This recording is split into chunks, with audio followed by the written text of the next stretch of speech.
Hi, welcome to another Digital Photo Mentor video. Today, I'm going to give you a walkthrough and an overview of the newest Luminar Flex plugin for Lightroom and Photoshop. It's designed by the people over at Skylum, and I'm going to show you how I use it in my workflow with Lightroom and how you can use it with Photoshop as well to enhance your photos to another level. Stay tuned and let's get started.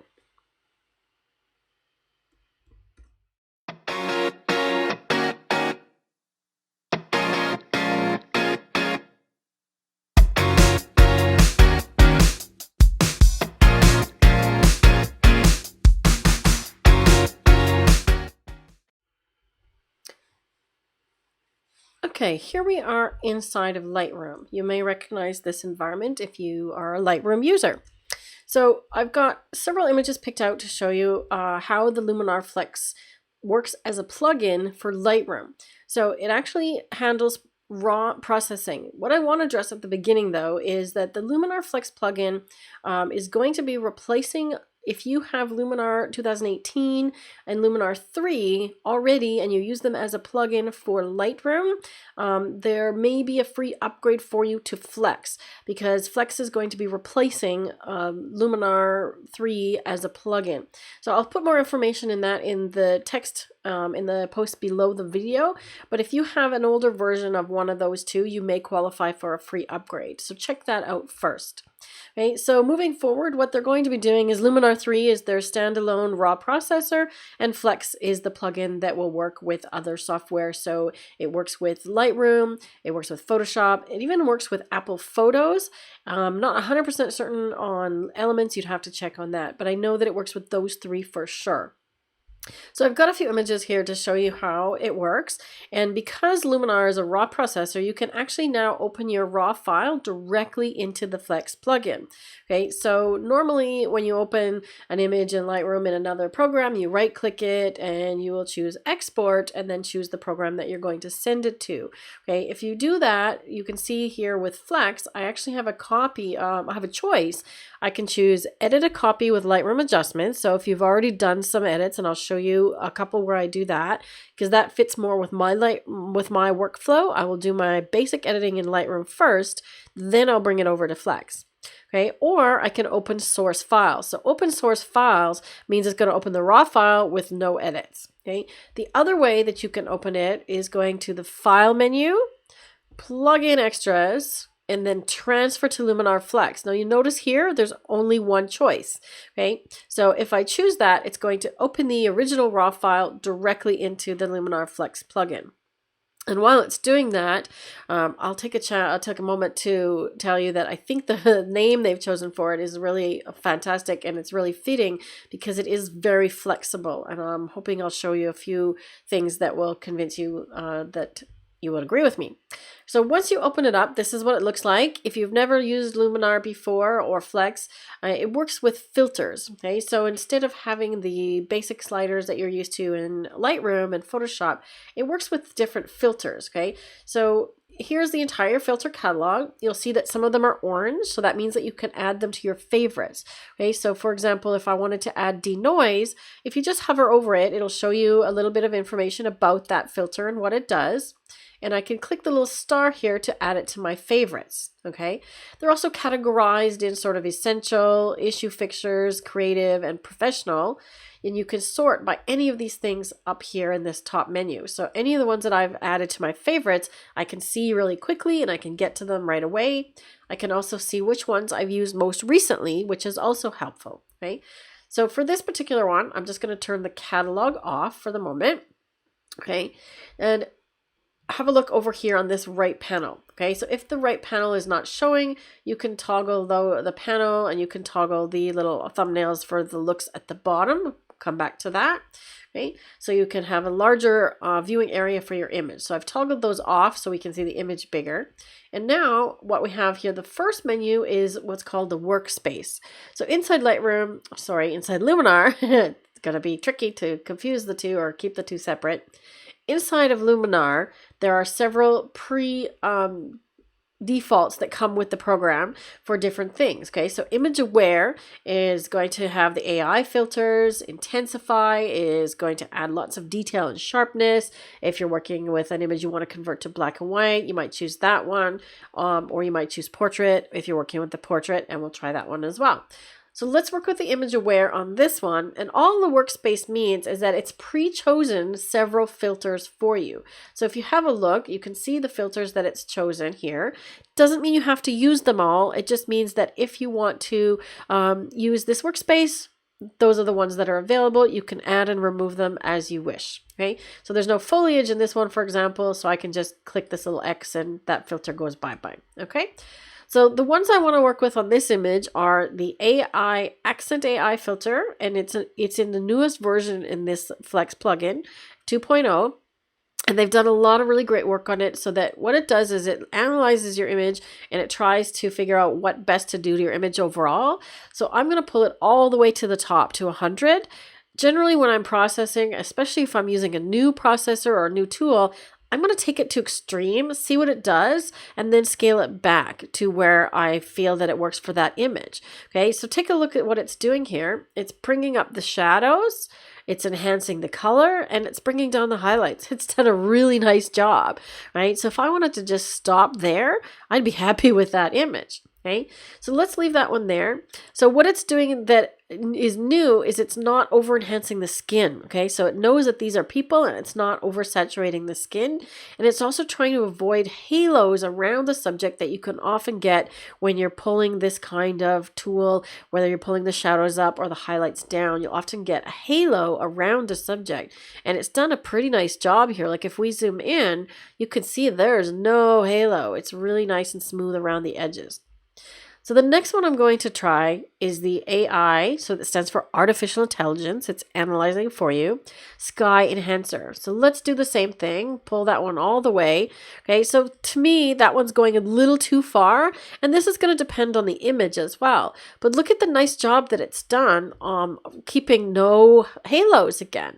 Okay, so I'm really, really impressed because normally you'll get some artifacting around the edges of the people here, and we haven't seen that at all. So that's really nice. Now, I think that goes a little too far with the sky, so I'm just going to scale it back to somewhere that I'm happy with. Okay, so if I want to see a before and after, there's a few ways to do that with Flex and with Luminar. Each of the filters has a little eyeball icon here, so you can just turn that one on and off, so visibility on or off, and you can see what it's doing. Okay. Or you can turn a layer visibility off if you're on a new layer. Or you can use these tools up here. The eyeball will just show before and after. You have to click and hold it. Or you can bring up this little before and after slider. And you can sort of see half your image before and after. I like to just use the backslash key, which is really simple. I just hold it down. It shows before. I let it go. It shows after. Okay, so let's take a look at what that is doing. It's doing a really nice job on this image. The only thing that I might want to add here is I might want to add a little bit of warmth. Okay, so down here there's a brilliance and warmth filter, so I'm just going to warm it up a tiny little bit because they're looking a little bit blue themselves. And I might add another filter to increase the sharpness. Okay, so I'm going to go to my favorites. Actually, they're right here. Detail Enhancer and Sharpening. Okay, so now it's added those filters down at the bottom. And Detail Enhancer is really cool because I'm going to zoom in again.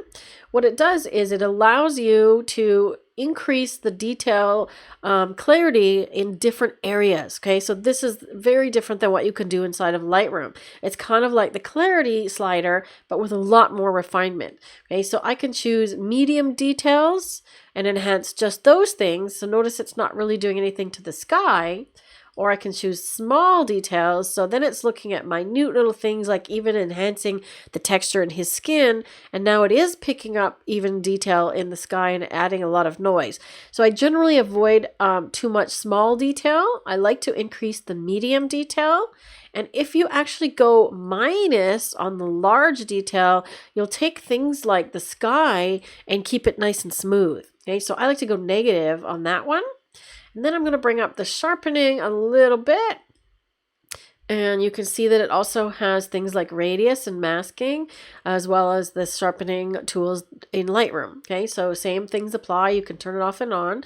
You can also mask these things, and I'll get into masking on a different image, but you can also mask each of these filters to be like a local adjustment and apply only in certain areas. Okay, I'll show you that on another one. So let's take another look at the before and after here. Okay, so that's before the raw image and after. So look at what those detail enhancers are doing to bring out the beads and the texture of the beadwork and his shirt. Okay, so let's take a look at the overall. Okay, now I'm very happy with that. I think that looks fantastic. And really all I've done is I've pulled a couple of sliders here, the accent AI, I've warmed it up a little bit, and I've sharpened the details. Okay, so now once you're done with this image, because it's a plugin, I just click apply up in the top right corner here, and it's going to process the image with the settings and send it back to Lightroom as you would expect. Okay, so here we are back in Lightroom. I don't know if you can hear the ping or not. There's a ping, and now it's come back in as a TIFF. So it's come in the same collection where my original image is. I'm in a collection inside of Lightroom. Okay, I'm just going to move it over next to the original. So let's take a look. That's the processed version from Luminar Flex and the original image from RAW. So it's also done some lens corrections. Okay, so pretty happy with that. Okay, so I have a few other images. I'd like to show you another portrait one, but this time I have done a few edits on this one already in Lightroom. So the original looks like this, and this is what I've processed in Lightroom. So all I've done is I've brought her exposure up a little bit and altered the color so that I'm happy with what it looks like. So this time I'm going to do the right click and open it in Luminar this way. So I'm going to do export and then export a copy this time. Okay, so remember that you have to use the right click to get to this option. If you go through the file menu, it's going to open the unedited raw image directly. Okay, so this time I'm going to go edit a copy with Lightroom adjustments. Okay, so now the image is open inside of Luminar Flex, and once again the filter catalog is showing. So this time, I'm not going to use the image aware workspace. I'm going to look at the portrait one. So inside the portrait one, it gives me options to do things like dodging and burning. So that's selectively darkening and lightening certain areas of the image. I can add or subtract structure, detail enhancer, soft glow, high key, image radiance, vignette, and so on. So I'm just going to kind of work through these and see which of them I want to apply. I know for a fact that I'm going to want to do some dodging and burning, but I'm going to do a vignette first. So a vignette is darkening the edges, okay? You can also lighten them if you want a light vignette. But like Lightroom, you can put it wherever you want it. If you're using a radio filter, that's what you have to use inside of Lightroom. So I'm going to apply a dark filter, turn the feather down so you can see it, make it a little bit smaller. Might make it a little bit rounder. So now I'm actually going to place it more on just her. So if I choose this place center here, and I'm going to go sort of just, let's try that. Okay, so it's kind of a trial and error. I might want it a little bit lower, so I just kind of make note of where I clicked the first time and go a little bit lower. So that looks pretty good. So now that I've got the placement, I will set the feather back to 0, maybe even a little bit more feathering, and see how that looks. So turn it on and off, and then maybe not quite so dark. Okay, that looks pretty good. Now, as you can see, it's darkened the edges evenly, but I might want this top corner a little bit darker. So that's when I'm going to go back to the dodge and burn. And dodge and burn is going to be very similar to using the adjustment tool inside of Lightroom. Right? The neat thing about doing it here is that I can just do lightening and darkening with the same tool. So whenever I'm using any of these things with a paintbrush, I always dial the strength down or the opacity down. I'm going to start with about 15% because I want it to just be very subtle, applying slowly and layer it on. Okay, so let's do about like that. Okay, so I've just made a larger brush using the square bracket keys, right? And I want to just sort of sweep over this area. And let's see what that does. Okay, so if we want to see before and after, Again, it's just doing that. And let's say I want to add a little bit of lightening now because maybe it's too dark in a couple of areas. We'll go back. I'm just going to lighten up this area here. And let's do a little bigger brush, maybe a little bit lighter here. And one more sort of over her. Okay, that looks pretty good. I'm going to undo that last one. Okay, so Command or Control Z or Z, right? We'll undo. You can also undo from here or from the history panel up here. Okay, so let's say I'm happy with that. Okay, soft glow is another really cool filter. It's going to add a softening in the brightest areas of the image. So this is going to be the top. Let's have a look there. Okay, see what it's doing? So it's adding this sort of glow effect, like the sun is flaring on her. I can make it warmer if it doesn't match the image, right? Kind of like that. So it's kind of undoing the darkening that I just did, but it's giving a nice little glow. But if I don't want it to appear on her, I can use the brush again. Now I'm using a mask, so I've gone into here, masking. I've chosen the brush tool, and you can paint in or out. Okay, so I'm going to choose to erase because I don't want it to apply on her. Okay, so I'm just going to erase the part of this particular filter so it's not applying to her. I want her nice and sharp, not glowy and soft. Right? So let's turn that filter off. Now you can see that it's only applying to the top. Okay, I'm going to make it even a little bit warmer. And image radiance is another one that I love for portraits. Okay? Image radiance just gives you a soft overall, and I can apply it as much as I want and the effect gets stronger, or as little as I want. And again, I can paint it in and out. So if I only want it on her, for example, or if I only want it on the background, I could do that. Okay? I kind of like this effect overall. I use it on a lot of things, but if I want her face again to be sharp, I'm going to go erase and maybe only 50% this time and keep her face just a tiny bit sharper. Okay, so she's going to be the sharpest thing in the picture. Okay, so that's doing some really nice things. So before, after. And the last thing that I'm going to do is I'm going to add another layer. So we haven't talked about layers yet. So inside of Luminar Flex and Luminar, you can create a new adjustment layer. Okay, so I'm going to add a new layer, and anything that I do on this layer will not affect anything else below it. So if I change the workspace or add or delete a filter, everything that I've previously done will stay as it is. Okay, I'm also going to tap into looks here.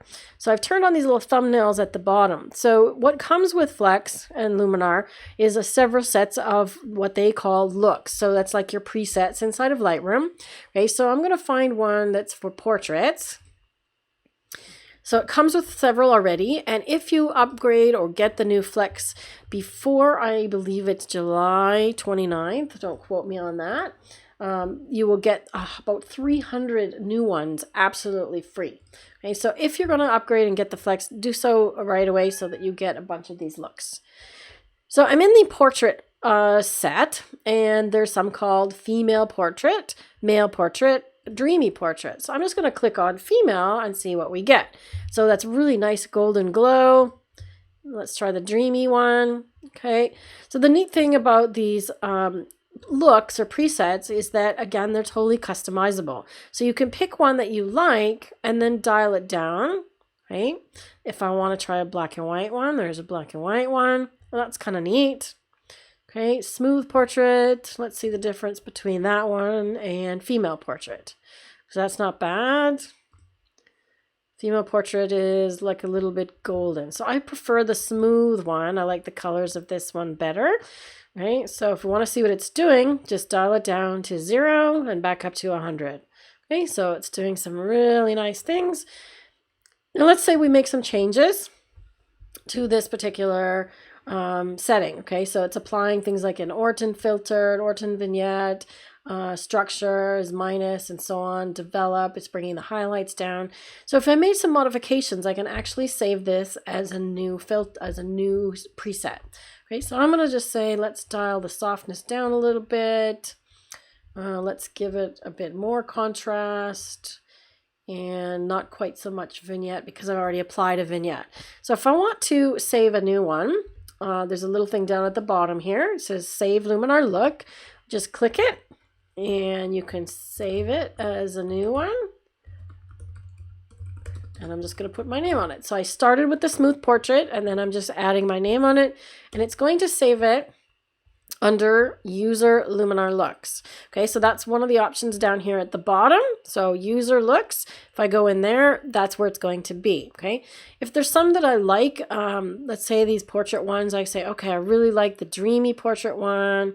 I like the female portrait one. See, there's these stars again. You can add that to your favorites. Let's add the smooth one as well. And now it's going to appear under here. Scroll all the way down. I've got lots of these looks.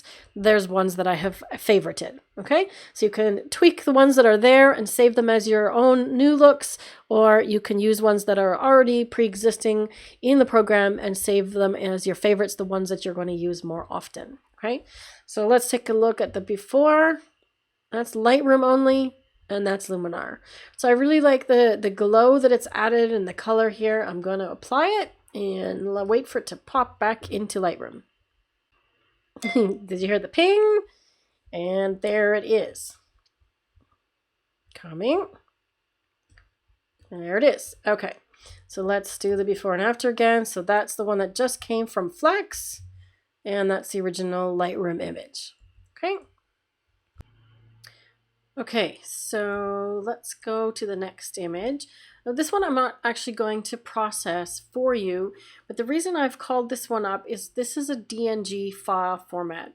And the reason I'm mentioning this one is that Luminar Flex or Luminar do not handle DNG files very well. I did a couple of tests and the result that I got back in Lightroom was not what I saw in Flex. However, you can still edit your images using Flex if they're DNG. You just need to make sure that you open them with Lightroom adjustments. So in this case, what I would do,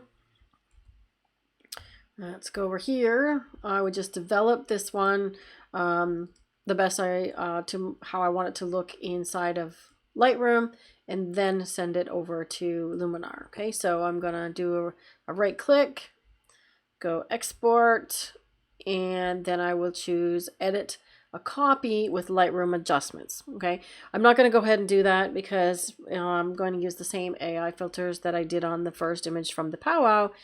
So just to make a note that if you have DNG raw files in that format, specifically DNG, just make sure you do edit a copy and do your Lightroom edits first, and then you can open it into Luminar Flex and carry on.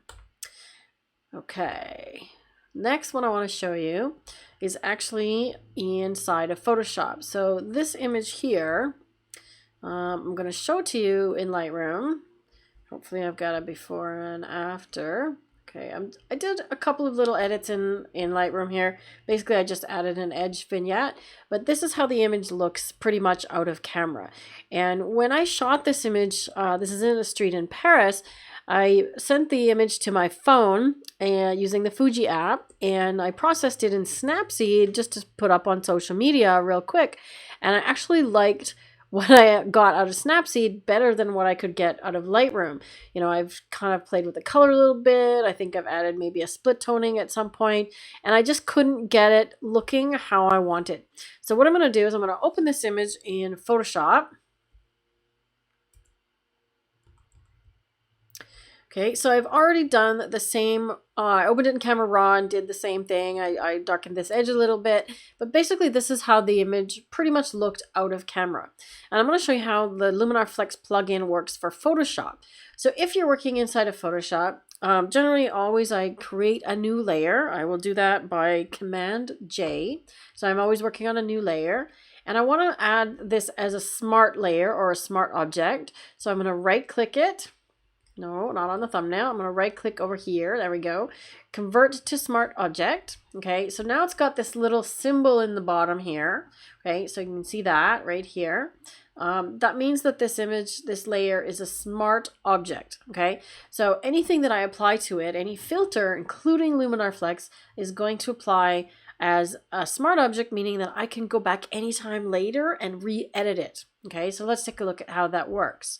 To activate Flex, I just go up to the filter menu in Photoshop, choose Skylum, and then choose Flex.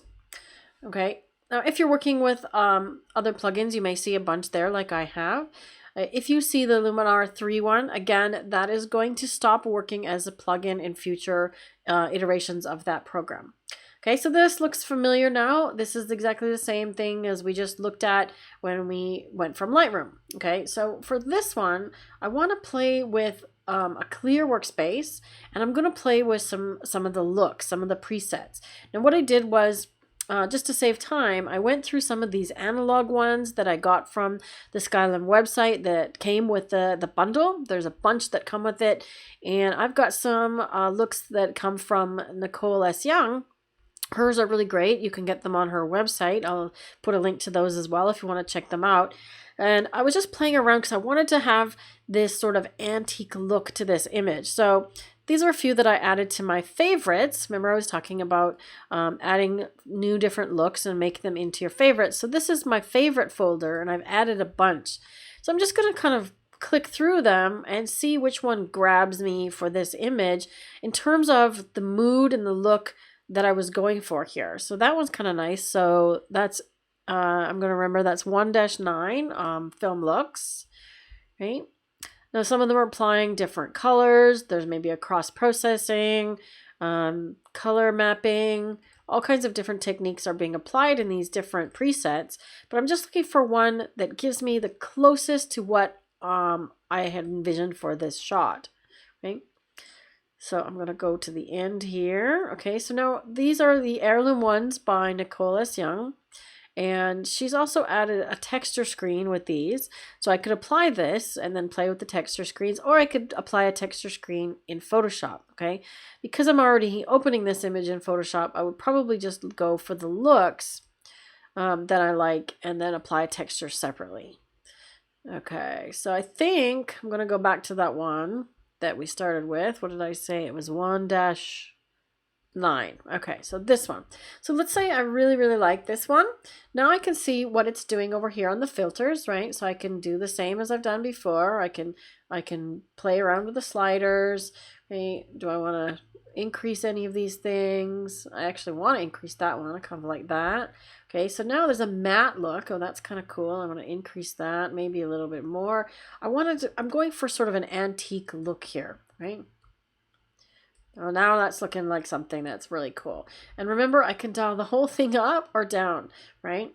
So this is really cool. So now I'm happy with this. Maybe I want to apply a vignette as well. Again, I can do that in Photoshop, but it's really easy to do right here. Okay, so I'm going to make it dark, change the feather. And the only reason I changed the feather to 0 is just so I can see where it's going. Okay, so I want to make that a little smaller. And I think I want to focus on that bicycle. Let's keep it like that. And then I'm going to place the center. Let's try about there. That's not bad. Okay, I'm just double clicking on the word feather and it pops it back to 0. And then finally adjust my darkness. Well, that looks pretty good. Okay, so there's the vignette before and after. We're now focusing a lot more on the bicycle and a little bit less. I might place my center maybe a little bit higher. That's better. Okay, so it darkened the sidewalk and not the shop so much. I'm really happy with that. Before, again, \key, after, or you can use this little toggle, this little slider. Okay, so I just clicked on it and then slide it back and forth. Click on it again to make it go away. I'm quite happy with that. Now, again, like I said, if I wanted to add a texture screen, I could do that here, or maybe I want to add some grain. I might do that here. Okay, so let's see what happens if we add some grain. Maybe not that much. And it just gives it more of that sort of feel of actually being shot with film, right? Because film has this natural grain. So once again, just like we did when we're using this plugin with Lightroom, I'm going to click apply, and then it's going to save it back to Photoshop. So I'm going to pop back over to Photoshop. There we are. And it is applying, doing its thing. Now you can see, look what's happened here. Right? So you can see that the plugin has been applied as a smart filter. So just like any of the other filters in Photoshop, I can then double click that and get back to Luminar where I was and continue editing it again. All right, so that's how to use this plugin with Photoshop. So I'm going to hop back over to Lightroom and give you one more example. Okay, so we're here back again in Lightroom, and I've saved this one to show you because I want to apply a texture and use the layers that I've demonstrated just from going directly from Lightroom into Luminar Flex. Okay, now I've already applied some, my mouse is bouncing around. I've already applied some basic edits to this image in Lightroom, so I want to take it from the edited version, which is this. Okay, the unedited version looks like that. Okay, so it was very dull and gray. So I want to take it from this, which I've already done inside of Lightroom. So remember, we're going to right click. And again, my mouse is possessed, and make sure I choose edit a copy. Okay, so edit a copy means that it's going to apply the edits that I've done in Lightroom, and it's going to make a new file. I believe it's going to work with a TIFF because that's what I have set up in my Lightroom preferences. So we can change that in there and bring us over to Flex again. Once the image is open in Flex, what I want to do is work with a clear space again. And I'm going to start with a new layer. So I want to do a new layer here so that I have a clean slate and my original image is on the bottom and I'm not touching it. Now I know that I want to add a texture screen. Okay, so all I'm going to do here is search for texture. There it is. And I'm actually going to add it a couple of times. And I'll show you why I'm doing that, because you can actually add more than one and apply them in different ways. Okay, so let me just turn off these guys down the bottom here so you can see it bigger. So the first thing you need to do with this texture overlay is to load a texture. So you do that by clicking load texture. And I've put a bunch into a folder here that I thought might look nice. First thing I'm going to do is I want to add some texture to kind of make it look older again. Now I've picked out a few that I thought might look good over top of this particular image. So I'm just kind of scrolling through them and imagining, okay, what is that going to look like applied to this image if I put it as the overlay, right? So I want to pick one that has, that one's interesting. So I want to pick one that has a nice speckle maybe to it, some crackles, and I found some that I thought might work well. All right, let's try that one. Okay, so I just click OK. And what happens is by default, it's applying it at 50% with a normal blend mode. Okay, now you can increase that, but if you go to 100, all you're going to see is the texture overlay because it's at 100%. Okay, so at 50, it's basically opacity. Okay, so the amount is like opacity. But I can change the blend mode just by clicking here and changing it to something else. So I'm just going to scroll through them. And as I do that, you can see that it changes the look of the image. So I'm going to pick one, that's bizarre, that I think works with this one. So it's not showing up all that much, like the texture. So if I change it to darken, let's see what happens if I give it more. That's kind of bizarre. So maybe this is not the right texture. Okay, so then I'm going to go back to the drawing board. And this is really common when you're doing things like textures. You might have to, well, that's kind of cool. You might have to play around a little bit and try different ones and different blend modes. So the first one you grab might not look so great, right? Now this is looking a bit more promising. It's got some interesting colors. It kind of looks a little bit antique-y. All I'm doing is flipping the texture image to see if it looks different. Flipped around, looks better one way or the other. Let's try our blend modes again. Okay, so blend modes will be how is the texture applying with the image underneath. Okay, so again, this one's not bad. Still not exactly what I'm looking for. I kind of want something that has got some speckles and things like that. So let's try this one.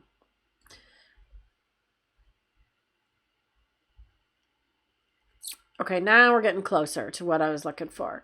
Okay, so it's kind of looking like it's a scratched up, which is what I was thinking. Okay, so let's just flip it different ways. That one shows the top of the Taj Mahal better. Okay, let's see what happens if I increase it. Okay, that's too much. And lastly, let's play with our texture blend modes again. Okay, so darken seems to be the one that's going to work the best here. All right, well, let's go with darken. Now, I mentioned that you can add a second one. So I'm going to go down here to the second texture and add another one. And I've chosen a couple of different ones. The one that we looked at earlier, like this, you can apply it. Don't worry that it's a vertical image. It's going to rotate it for you to fit. And you can do that by just clicking this button here, keep aspect ratio. So if you click that, it's going to keep the original image. If you untick it, it makes it fit the one that you're putting it on. So this makes more sense. Okay, so let's try this. This blend mode is not working. I think we need one that's going to darken because I want the edges to pick up that blackness. Okay, there we go. Now we're talking. Okay, so that's kind of interesting in itself. Again, this is all a process of playing around with things, seeing what works, seeing what doesn't work. This one's got lots of speckles and things, so let's play with that. So I'm going to load this one. And I can tell you right now, the blend mode's going to be wrong. I want to go with something that's lighten because I want it to show the speckles. Okay? The speckles are on this texture are lighter than the original. So you want to choose a blend mode that's lighten. Okay. So how about that? That looks pretty cool, right? You can zoom it bigger or smaller if you want less, but see what happens if you go too small. You start to make an effect. That's actually kind of neat if you had an image inside an image, but I don't want to crop off the Taj in this case. Okay, so I want to keep it at 0, and the texture is quite nice. So that's giving me 2 texture overlays on one layer. Okay, you can also lower the opacity of the whole layer, and you can change the blend mode of the whole layer. So again, flex and flexibility is totally the name of the game here with this plugin, right? So I chose to do the blend modes individually and put them all on one layer. I could have also chosen to put them on separate layers. So I'm going to hit apply and wait for it to pop back into Lightroom, and we'll finish up. So here we are back in Lightroom again, and you can see the before and after. So the one on the right has had the texture overlays applied using Luminar Flex. So if you are a Lightroom expert or not, and you're not super comfortable with layers and masking and using Photoshop because it's really complicated, but you want to do things like add a texture overlay and make your images have this aged look like this, you can use Flex without having to go to Photoshop. How cool is that? So just to summarize some of the things that I've mentioned in this video about the Luminar Flex plugin, things that you can't do in Lightroom or not as easily. Number one would be the artificial intelligence filters are super smart, unlike anything that is inside of Lightroom. So if you just want to edit an image really, really quickly, especially if it's got lots of sky or lots of contrast, the AI filters inside Flex do a really nice job, as you've seen in the examples. Right?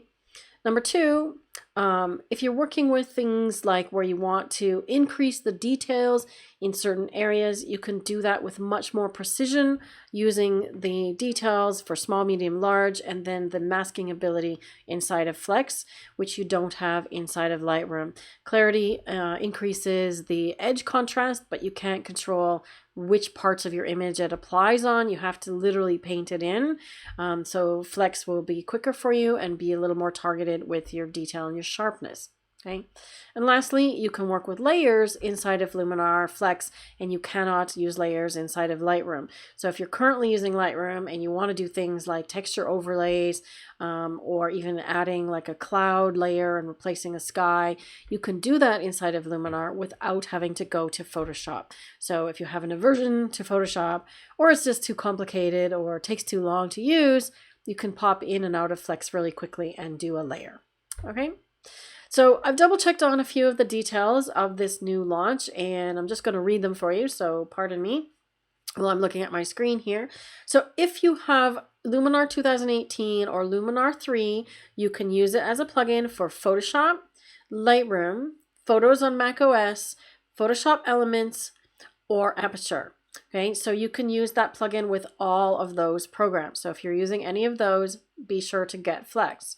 If you already have Luminar 2018 or Luminar 3, if you bought it before Flex launched, then you are eligible for a free upgrade. Okay, so just contact support at Skylum and they will make sure to get you an upgrade. Okay, if you're using Luminar 3 and you want to continue to use it as a plugin, you also have the option of changing your license to the Flex license instead and switching it over. So if you don't plan on using Luminar 3 as a standalone, you still want to use Lightroom, you can switch over to Flex. So they have a few options for you in terms of upgrading and getting the newest Flex plugin. Okay. Some of the other benefits inside of the Flex plugin are it works with Photoshop Actions. You saw me do it as a smart object or a smart filter. Okay. Supports Photoshop Elements if you're working with that program. It has several new workspaces. We looked at that. Right. There's a whole bunch of new looks and presets and 300 bonus presets or looks as they call them inside of Luminar Flex that will come with it if you upgrade before July 29th. So if you're seeing this and it's not July 29th yet, make sure to grab it before then so that you can get all of those free looks, the ones that you saw me scrolling through. All right. So I hope that's given you a really good idea of what the Luminar Flex plugin is all about and how you could possibly incorporate it into your workflow. Right. I really enjoy using it. I turn to Flex or Luminar when I want to give my images a little bit extra punch that I'm not getting out of Lightroom. So I hope you enjoyed this video. Until next time, take care and keep shooting.